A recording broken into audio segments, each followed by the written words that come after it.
Okay, very good. So, in this lecture, in the remaining time today, we want to finish the lecture, completely finish the lectures. And so next week, we don't have any new lecture. Next week, we come to the class only to talk about examination and answering the question and review, whatever you like to have a review. So today, a few pages remaining. I have sent this PDF to you for reading and give it to the others which are absent. Right now, 12 students are present, so hopefully maybe the others join us soon. Okay, in last slides, right now we are in the part of mycotoxins and the gut. So the first place in our body which mycotoxins are present is our alimentary canal or gut. Diseases and disorders have now been linked to this biosis of gut microbiota, including so the first effect of mycotoxins, if their concentration is low, they are cleared by microflora. But if their quantity and their concentration is high, not only they are effective on normal flora, not only they kill normal flora, but also kill intestinal cells, and intestinal cells not working properly, but also after some time may start another problems in another areas other than the intestine. Like what? Mycotoxins can be causative for asthma, autism, colon cancer, Crohn's disease, obesity, diabetes, hepatic encephalopathy, eczema. So we can see for many problems, patients go to the physician and asking help, and physician give some drugs for reducing the problem. But the causative agent is not removed. The causative agent is mycotoxins. One or some or all the food the person is used is contaminated with mycotoxins. And as much as the concentration is more, problem is dramatically shows itself. This biosis causes gut inflammation. So first sign and symptoms is related to the effect of mycotoxins on intestinal cells. It is accompanied with inflammation.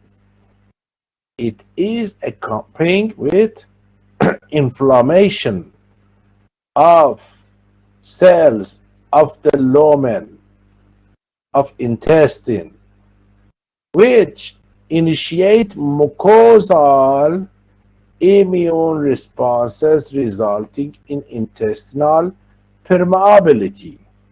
So our intestine make a lumen which work as a barrier, not allowing pathogens, normal flora, useless material to go to the deeper part, not allowing to penetrate to the blood vessels. But according to the presence of mycotoxins, this barrier is changing its appearance to gate, which facilitate the penetration these items to deeper parts and starting bigger problems. Translocation of pathogens and harmful metabolites enter the intestinal epithelium. This, in turn, exacerbate the severity of disease. As much as the mycotoxin is more, the problem is bigger. The severity of disease is more. Mycotoxins and microbiome, normal flora of intestine. Studies have shown that the gut microbiota is capable of eliminating mycotoxins from the host naturally. It is so if the concentration is low. If the concentration of mycotoxin is low, normal flora try and successfully remove it. But if concentration is high, or it constantly mycotoxins every day, every week, every month come to our intestine, after some time they kill our normal flora. When there is not a good balance in normal flora, pathogens can settle down there, can invade to the body. Opportunistic pathogens can show themselves easily, provided that the host is healthy with a balanced gut microbiota. So if there is a little toxin, the balance of microbiota, the presence of microflora eliminated. But if the concentration is higher, or for a long time they come to the intestine, microbiota balance changing to abnormal, and in this situation, horrible story is started. The reported effects of mycotoxins are negative in terms of intestinal health, where beneficial bacteria are eliminated, accompanied by an increase in the gut pathogen. So first, kill the normal flora. Second, pathogens are settled down there and invade deeper part. Third, they kill intestinal cells. So primary involvement is intestine, but it can spread to the secondary involvement to the another parts like liver, brain, heart, and etc. The interactions between gut microbiota and mycotoxins have a significant role in the development of mycotoxicoses. So the winner in the war between microflora and mycotoxin shows the one which is the winner.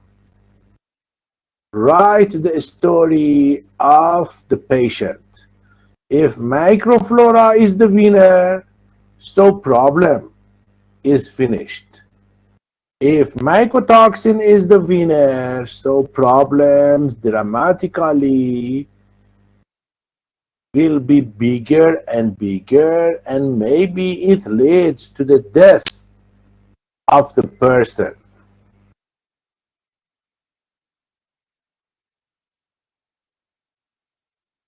Mycotoxins can cause the intestinal inflammation and intestinal permeability through the opening of tight junctions. So intestine has a lumen, which the lumen is covered by intestinal cells. And these cells are tightly connected to each other. But by the presence of mycotoxins, the normal appearance of intestine changing to another shape, which we call it Crohn's disease. Crohn's disease. In Crohn's disease, we can see thickened wall of intestine, fissure, and fat wrapping is there, cobblestone-like intestinal surface, and breakage, killed cells, and penetration of bacteria, pathogens, and toxins to deeper part is very easy than in normal situation. So mycotoxins can cause the intestinal inflammation and intestinal permeability through the opening of the tight junction. So the tight junction changing to opening, which the cells are killed, and the killed cells don't have tight junctions. This allows the entry of luminal antigens and bacteria, whatever bacteria as normal flora and pathogens can penetrate to the deeper parts and to the blood vessels and going to the other part like lung, brain, liver, and heart.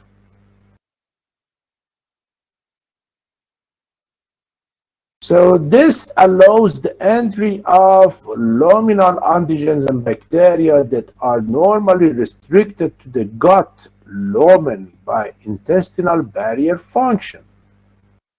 As a consequence, this leads to tissue inflammation and invasion of commensal of pathogenic bacteria as observed in Crohn's disease.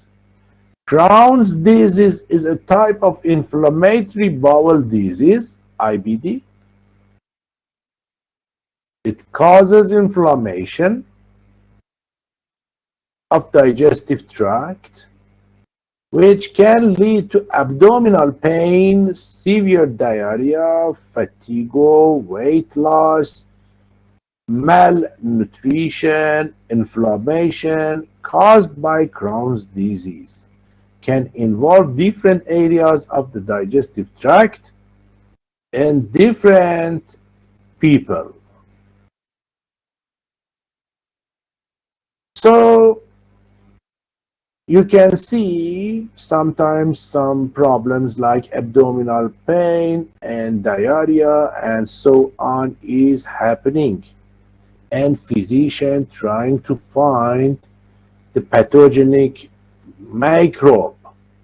But here is not a live microbe. Here is the toxin, which it was formed before coming to the body. It was formed in cereals, in corn, in milk, and then it comes to the intestine of the person, and there is no live pathogen to stop it. The other important toxin is T2 toxin.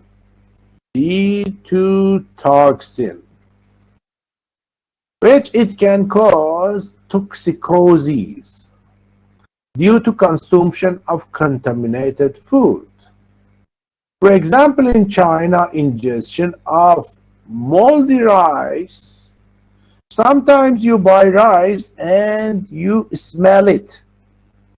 It smells moldy, so it is not good for eating. In China, ingestion of mold rice contaminated with T2 toxins.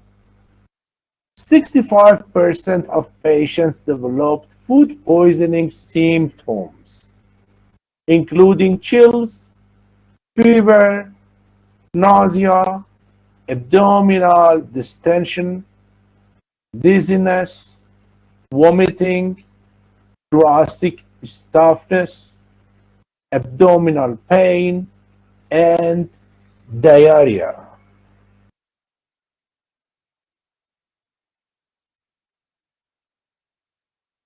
Several outbreaks have been reported in China, India, and in the US.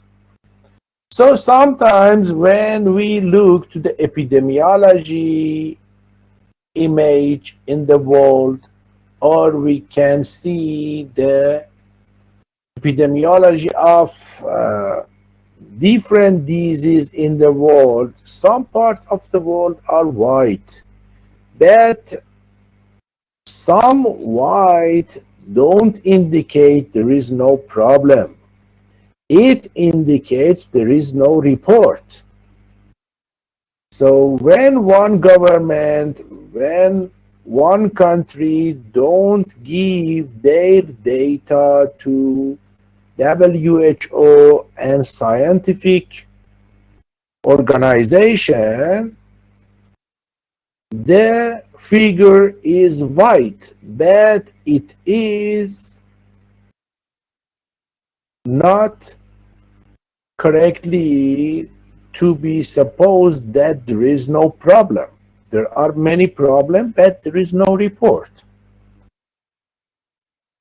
In continue by inflammation by T2 toxin, what happens?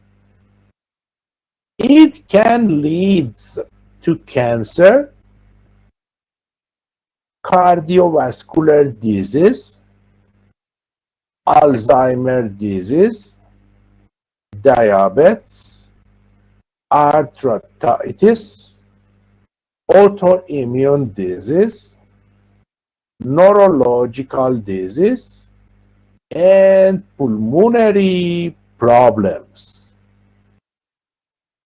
So see, if we cannot find good food, good cereals, good wheat flour, good corn, so after some time, by eating or drinking bad food and milk, we go through different problems such as cancer, arthritis. When we go to the physician, so when one have arthritis, only can receive drug to reduce it. So we cannot come back to the healthy situation. These problems are with the patient till end of the life. When one person go through the cardiovascular disease, get some medicine to reduce the painful, the attack, and prolong life, but never person can come back to the healthy situation. Mycotoxins can cause diverse and powerful toxic effects. Some toxins, especially if their concentration is high, or if continuously during day, week, months, and year come to our body, they are very powerful to affect as carcinogenic, to produce cancer, hepatotoxic, to kill liver cells and cancer of the liver, mutagenic, in any place of the body can be causative for cancer, dermatotoxic, teratoxigenic. So when fetus is in the uterus of the mother, mycotoxins can transfer by blood, by placenta to the fetus. And by birth, the newborn come to life, come to world by many problems. For example, here you can see there are many abnormalities in newborn children are related to the mycotoxins transfer from mother to the fetus. And after birth, what can we do? Nothing. Only we can reduce the problem, but returning back to the healthy situation is impossible. Neurotoxic, estrogenic, hemorrhagic, nephrotoxic on kidney. You know, kidney is filtering the blood, and our life is depending on the blood. So when mycotoxins present in the body and in the blood reduce the effectiveness work of kidney, and accordingly there is nephrotoxic and toxication in the blood and in the tissues. Immunotoxic, so our immune system has a valuable work for war with pathogens. So mycotoxins reduce the power of immune system. As I mentioned, mycotoxins can be present in different foods, different contaminated foods. The United Nations Food and Agriculture Organization and the World Health Organization has estimated that 25% of the world's crops, such as nuts, cereals, and rice, are contaminated by mold. 25% of world's crops are contaminated by mold, which they can produce mycotoxins. So 25% of what we receive during year as food are contaminated by mycotoxins. Low levels of mycotoxins are found in many foods. Cereals, meat, fruits, coffee, etc. Here, the WHO and the United Nations Food and Agricultural Organization, it is report from these parts.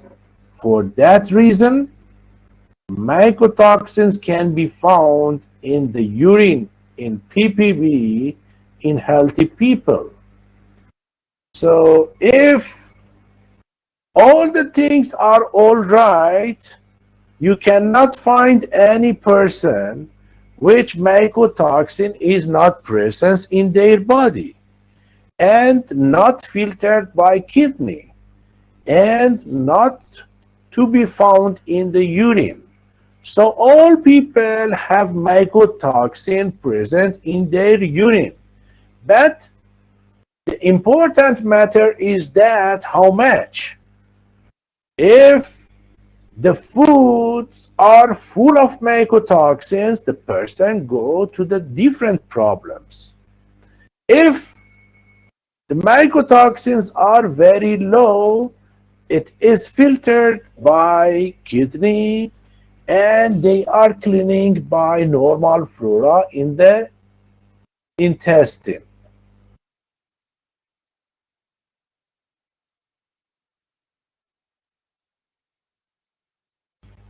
Another important toxin, mycotoxin, is ochratoxin. Ochratoxin. Ochratoxin, major targets for highest ochratoxin levels is found in breast milk. So when one mother is infected by the ochratoxin, this toxin can be transferred by milk to newborn child. And this toxin is very effective at destroying liver, kidney, brain, skeletal muscle, and fat tissue. So we can see many vital parts present in these examples. So when one toxin, the target cells are vital parts of the body, so they are very dangerous. They are very dangerous. Ochratoxin crosses the placenta. Not only ochratoxin can be transferred from mother to newborn by milk, but also when he or she is as a fetus in uterus of the mother. Ochratoxin by blood can come to the placenta and transfer to the blood of the fetus. And the newborn child come to the world by many problems. The mitochondrial dysfunction is an early sign of toxicity. So mitochondria is the major source for ATP production. And if heart is pumping, if lung is working, if we can think by our brain, it is because all of these cells have energy or ATP. If mitochondria won't work properly, so heart, brain, liver, kidney, and lung cannot work properly. Result in an overall decrease in protein synthesis. When there is no protein synthesis, there is no enzyme, there is no catabolism, there is no anabolism, there is no life. The person which its cells have metabolism is alive. One person which cells don't have metabolism is dead. So this toxin is also dangerous. Ochratoxin can penetrate into the mitochondria, binding to the protein involved in maintenance of the membrane potential and oxidative phosphorylation. oxidative phosphorylation is present in mitochondria. So oxygen is the final electron acceptor, and accordingly NADH2 changing to 3 ATP and FADH2 changing to 2 ATP for energy. Interferes with phosphate transport. So all our cells need mineral phosphate for what? When they want to multiply, so chromosomes should go for replication. For replication, nitrogenous bases, deoxyribose, as well as phosphate is needed. Without phosphate, no replication, no cellular multiplication. When cells want to have multiplication, they need new phospholipids in their cytoplasmic membrane. Without phosphate, there is no new phospholipid, there is no division. When one cell wants to go to multiplication, ATP should be double. So constant ATP in first cell and in the new cell. When there is no phosphate, there is limited ATP, and accordingly, there is no division, there is no continuous life. And inhibition, electron transport in the mitochondria.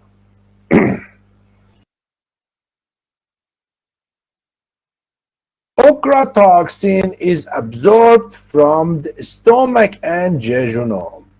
So from stomach and one part of intestine with the name of jejunum are the great part for absorbing this toxin to blood. And after coming to blood, distributing to whole body. In vitro studies have shown it alters intestinal barrier and absorption function. Albumin binds this toxin with an unusual high affinity in a strange fashion. With high affinity, albumin bind to ochratoxin. Approximately all, or accurately 99.8% of ochratoxin is albumin bound. Ochratoxin is reabsorbed from practically any part of the nephron by both active transport and by passive diffusion. So when this toxin connect to albumin, kidney cannot filter it. So how body clean blood? Body clean blood by help of kidney. And now kidney have a great problem. When this toxin is attached to albumin, it has problem for clearance. Due to strong albumin binding of ochratoxin, its elimination by glomerular filtration is negligible, is impossible. So toxin remains in the body for very long time and show its problem in bigger situation. As previously I told you, trichotesan mycotoxin is a very important toxin produced by Stachybotrys chartarum, and Fusarium, and Trichoderma, and other fungi. Extremely toxic and difficult to destroy. There are about 60 known types of trichotessan mycotoxins. The most important one among 61 are satratoxin, verocarin, T2 toxin, vomitoxin are the most important trichotessan members. So, as we know that mycotoxins are dangerous to people, some countries use these mycotoxins in their weapons, and some have it for future, and some used it in the previous time. For example, mycotoxins were used in Southeast Asia 1974-1981 in yellow rain. And because most of these scientific books are written in the Western countries, sometimes they don't write where they use them against people in the Middle East and in the Far East.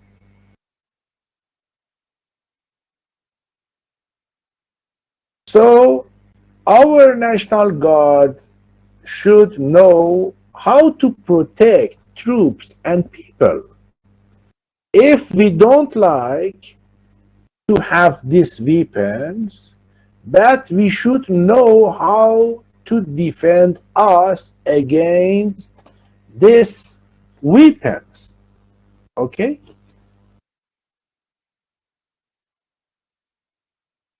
Treatment. So, when one person is supposed to have problem with mycotoxins, glutathione is good to be used by the patient. Probiotic and good diet is very helpful. A high-fat diet changes fungi in the gut and plays a role in the development of obesity. 80% of immune system is in the gut, so this is a primary place to begin. The main components will be diet and probiotics. The question is, which probiotic? Especially like yogurt. Right now, more than $30 billion spent by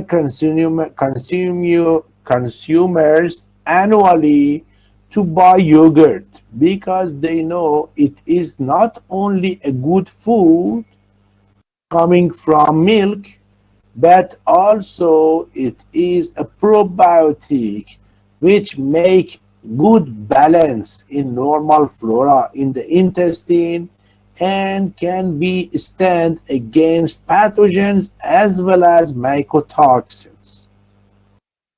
All commercial yogurts are made from pasteurized milk. Pasteurization kills off potential pathogens as well as destroying all beneficial bacteria.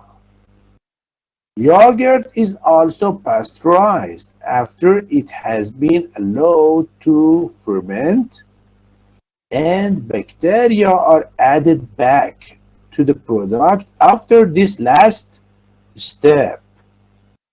Many commercial yogurts found in supermarket in the United States contain artificial coloring, chemical additives, sugars, including high fructose, corn syrup, and aspartame. A publication from Reading University with the Food Safety Authority of the United Kingdom.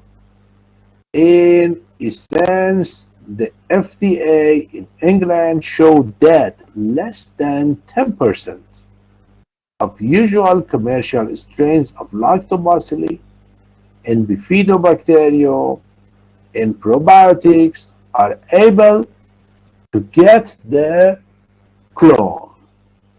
Okay, so it is what we could explain in this semester. Our lecture over. We don't have any new thing to explain. It is sufficient. So we close our book at this step. All the lecture PDFs were sent to your WhatsApp group.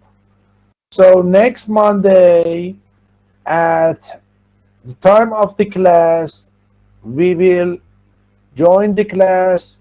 We talk together about examination, and I answer your questions, and I review whatever you like. Okay? So now we can finish our lecture. Is it any question?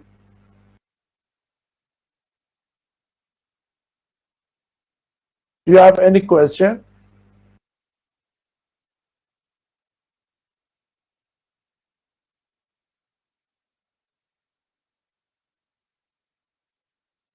Okay, so the quantity and the quality, as much as I can, we are in acceptable. It can be better if we didn't have many disconnection of dawn, many problems of the teaching. It could be better, but okay, it is acceptable. Okay, it is what I can do, I did. So thank you very much. Hope the best. Thank you because you come to the class in the Friday. It is your holidays. So I try to finish as soon as possible. You have time to go through your lectures instead of coming to the class. So it is what I give you the lecture in the Friday. So next week you have time to go to the lectures and understand it in the better way to answer the question. So thank you very much. Goodbye. See you next Monday.